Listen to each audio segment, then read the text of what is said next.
తప్పు చేస్తే సరిదిద్దడానికి దేవుడు చేసేటువంటిది శ్రమ.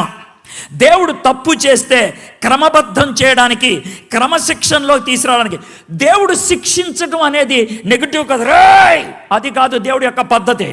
దేవుడి యొక్క పద్ధతి ఏంటంటే, నువ్వు తప్పుదోవలు వెళ్తున్నావు, ఇటు కొడితే సెంటర్లోకి వస్తావు, ఇటు కొడితే సెంటర్లోకి వస్తావు. దావీదు పాపం చేశాడు, దేవుడు కొడితే మళ్ళీ సెంటర్లోకి వచ్చాడు. సంసోను తప్పు చేశాడు, దేవుడు కొడితే మళ్ళీ సెంటర్లోకి వచ్చాడు. నువ్వు తప్పు చేశావేమో అందుకే కొట్టాడేమో దేవుడు నిన్ను. నువ్వు తప్పు చేసావేమో అందుకే నీకు శ్రమ వచ్చిందేమో. అయితే తప్పు చేసినప్పుడు శ్రమ వస్తే, జాగ్రత్త వినండి, తప్పు చేసినప్పుడు శ్రమ వస్తే దేవుణ్ణి కోరాల్సిందేంటి? దేవుణ్ణి కోరాల్సింది ఒకటే, కనికరము. ఏం కోరాలి? దావీదు కనికరాన్ని కోరాడు. దేవా, కనికరము చూపించు నా మీద.